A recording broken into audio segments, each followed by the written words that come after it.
Hello, ഇന്ന് നമുക്ക് സിമ്പിളായിട്ട് ചെയ്യാൻ പറ്റുന്ന ഒരു മിനി ഫ്രെയിം ചെയ്തെടുക്കാം കേട്ടോ. ഇതിൻ്റെ സൈസ് വരുന്നത് 4x4 ആണ്.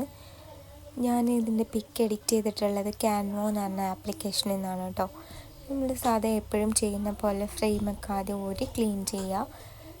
എന്നിട്ട് നമ്മൾ എടുത്തു വെച്ച പ്രിൻ്റ് 4x4 സൈസിൽ കട്ട് ചെയ്തെടുക്കുക. ജസ്റ്റ് ഫ്രെയിമിൻ്റെ ഉള്ളിൽ വെക്കുക. ക്ലിപ്പ് ചെയ്യുന്നതിന് മുന്നേ നമ്മൾ അതിൻ്റെ ഉള്ളിൽ എന്തെങ്കിലും പൊടി എന്തെങ്കിലും കുടുങ്ങിയിട്ടുണ്ടോ എന്ന് നോക്കുക.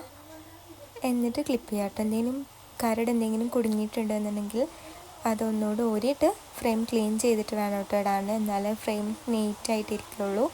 ശേഷം ബാക്കിൽ നമ്മൾ എപ്പോഴും ചെയ്യുന്ന പോലെ തന്നെ ടാപ്പ് വെച്ചിട്ട് കവർ ചെയ്തെടുക്കാം. ഫുള്ളായിട്ട് കവർ ചെയ്തെടുക്കണം കേട്ടോ.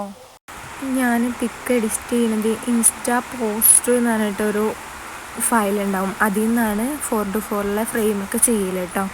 എന്നിട്ട് സ്റ്റുഡിയോയിൽ പോയതിന് ശേഷം അവരെടുത്ത് പറയും 4x4 വേണ്ടതെന്ന്. അപ്പോൾ 4x4 അവരെടുത്ത് തരും കേട്ടോ. ഒരു പ്രിൻറ്റിന് 30 റുപ്പീസാണ് വരൽ. ഒരു A3 പ്രിൻ്റാണ്. നമുക്കതിൽ കുറേ പ്രിൻ്റ് എടുക്കാം കേട്ടോ. നിങ്ങൾക്ക് അഫോർഡബിൾ പ്രൈസിൽ ഗിഫ്റ്റ് വേണമെന്നുണ്ടെങ്കിൽ അതിൻ്റെ അടുത്ത് DM ചെയ്താൽ മതി കേട്ടോ. അതിൻ്റെ നമ്പർ ഞാൻ ഇവിടെ കൊടുക്കാം. നമ്മൾ സിമ്പിളായിട്ടുള്ള ഫ്രെയിം ഇവിടെ റെഡി ആയിട്ടുണ്ട് കേട്ടോ. ഇത്രയുള്ള നമുക്ക് ഫ്രെയിം റെഡിയാക്കാൻ വേണ്ടിയിട്ട് നിങ്ങൾക്ക് ലോഗോ എന്തെങ്കിലും ഉണ്ടെങ്കിൽ അത് ഒട്ടിച്ച് കൊടുക്കാം. ഇതാണ് നമ്മളുടെ ഫ്രെയിമിൻ്റെ ലുക്ക്.